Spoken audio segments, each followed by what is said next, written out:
Hello dear, welcome back to English group for you on my YouTube channel. Dear guys, today's my topic is very important for you because I am going to discuss about dummy subject. Dummy subject? Yes guys, don't be confused. क्योंकि dummy subject है।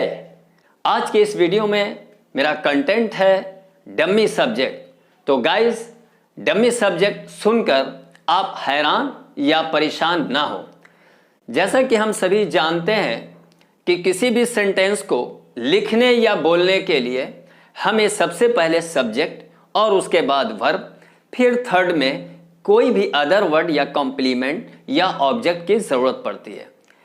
तो हम कोई भी sentence जब लिखते या बोलते हैं तो पहले सब्जेक्ट ज़रूर रखते हैं। आज उसी सब्जेक्ट में बताने वाले हैं, सीखने वाले हैं कि यह डमी सब्जेक्ट है क्या।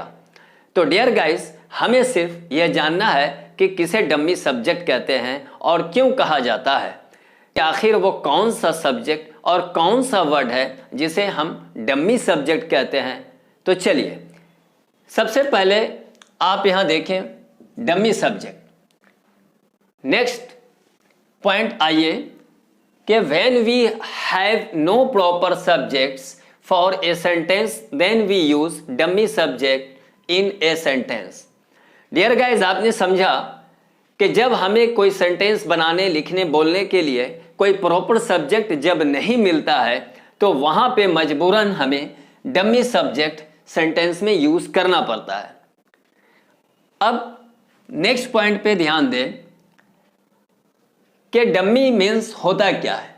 आखिर उस सब्जेक्ट को, जो सब्जेक्ट हम लोग सब्जेक्ट की जगह पे जो वर्ड या जो नाउन या कुछ भी रखते हैं वो डमी क्यों कहलाता है। तो इसे जानने के लिए तो डमी मीन्स पहले यह जान ले कि डमी है क्या। तो डमी मीन्स फेक होता है। Dummy means mock, duplicate, imitation और not real. In other words, dummy subjects have no meaning of its own, but it is used instead of proper subject in a sentence. Dear guys, आपने सुना, समझा और मैंने जो board पे लिखा है वो आप देख रहे हैं। ज़रूरत हो तो आप इसे नोट भी कर लें। चलिए, तो आपने देखा कि डमी का मतलब क्या होता है। तो इनफैक्ट डमी जो है, आपके जहन में एक फिगर बन रहा होगा कि डमी, क्योंकि बड़े बड़े शोरूम में डमी रखा जाता है। तो आप इसी से समझ लीजिए कि क्यों रखा जाता है। तो डमी का मतलब ही होता है नॉट रियल, यानी जिस चीज़ को हम देखते हैं वो किसी रियल के बदले में होता है। तो ये हुआ डमी का मीनिंग। दूसरी बात यह कि सेंटेंस में जो सब्जेक्ट हम डालते हैं, जो सब्जेक्ट हम लिखते या बोलते हैं, तो उसका अपना कोई अर्थ नहीं होता है और उसका कोई अपना अर्थ है हम लोग ट्रांसलेट या अनुवाद में नहीं बोलते हैं। तो चलिए, घबराइए नहीं, क्योंकि ये सब धीरे धीरे आगे क्लियर हो जाएगा। बस शर्त यही है कि इस वीडियो को आखिर तक ज़रूर देखिएगा। तो इसका कोई अपना अर्थ नहीं होता है और इसको यूज जो करते हैं इंस्टीड ऑफ प्रॉपर सब्जेक्ट, यानी प्रॉपर सब्जेक्ट के स्थान पे प्रॉपर सब्जेक्ट के बदले में यूज करते हैं, इसे डमी सब्जेक्ट कहते हैं। चलिए आगे देखते हैं कि वो डमी सब्जेक्ट के बारे में वो है क्या।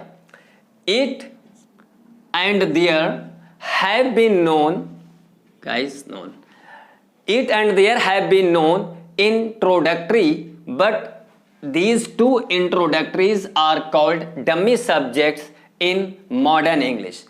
यानी कहने का मतलब यह है कि गाइस, आप भी और हम भी अगर इंग्लिश थोड़ा बहुत भी जानते हैं और सेंटेंस लिखते या बोलते हैं तो हम ऐसे सब्जेक्ट में वो वर्ड यूज़ करते हैं।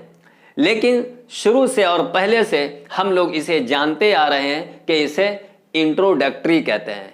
तो गाइस, आप समझ गए इंट्रोडक्टरी किसको कहते हैं। तो इंट्रोडक्टरी देयर और इट होता है। इस पर मैंने वीडियो डाल रखा है।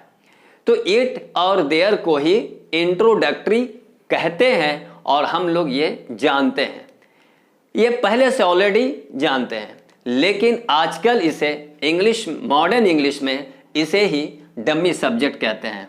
It and there have been known introductory, but these two introductories are called dummy subject in modern English.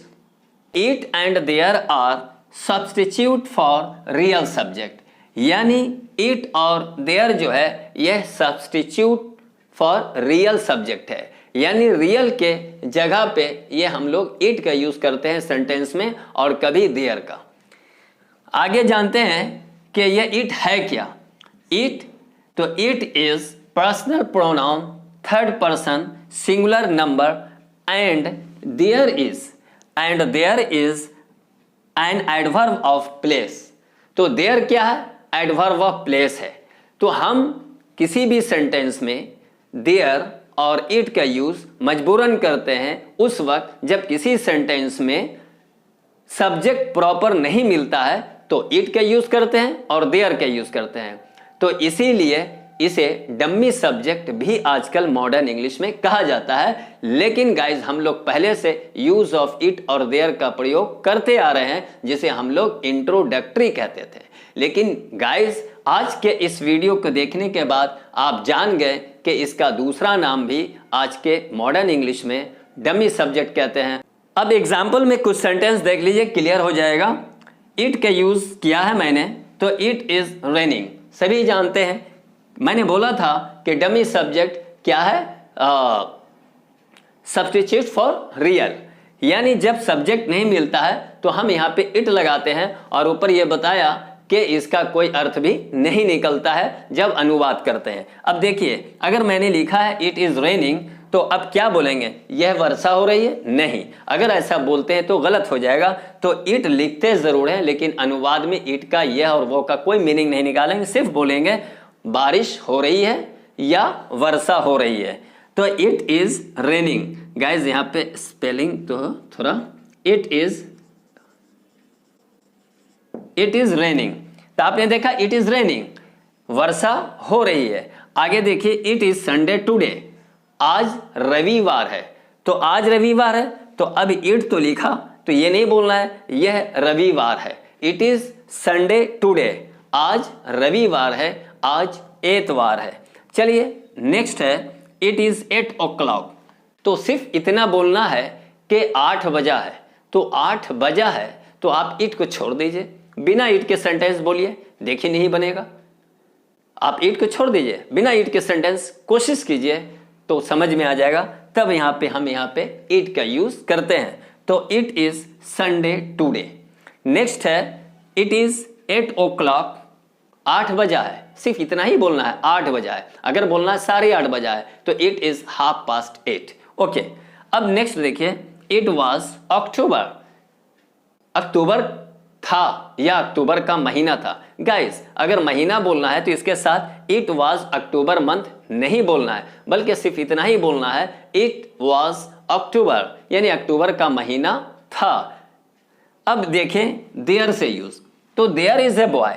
अब यहाँ पे देयर लिखा है लेकिन इसका अनुवाद हिंदी जब करते हैं तो हिंदी में देयर का मीनिंग कुछ भी नहीं निकालते हैं, जबकि मीनिंग इसका होता है देयर मीन्स वहां। लेकिन नहीं, यहाँ पे बोलना देयर इज ए बॉय, एक लड़का है, बस इतना ही। देयर इज ए बॉय, एक लड़का है।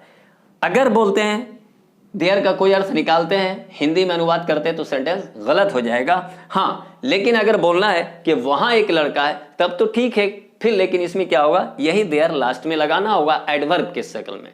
तो जैसे there is a boy there, वहां एक लड़का है। लेकिन अगर ये नहीं बोलना है कि वहां एक लड़का है तो सिर्फ इतना ही बोलना है देयर इज ए बॉय, एक लड़का है। देयर इज ए पेन, एक कलम है। तो ऐसा सेंटेंस बोलने के लिए देयर का यूज करते हैं। लेकिन खैर मैं तो यूज ऑफ देयर और इट नहीं बतला रहा हूं, मैं बतला रहा हूं कि डमी सब्जेक्ट क्या है, इसे क्लियर कर रहा हूं। चलिए, देयर वर मेनी चिल्ड्रन, बहुत से बच्चे थे। और यहाँ है there was a book on the table. इस तरह से सेंटेंस को बोलने के लिए हम लोग इट और देयर का यूज करते हैं। तो यही इट और देयर जो है डियर गाइस, ये इंट्रोडक्टरी कहलाता है और आज इसे मॉडर्न इंग्लिश में इसे डम्मी सब्जेक्ट कहते हैं।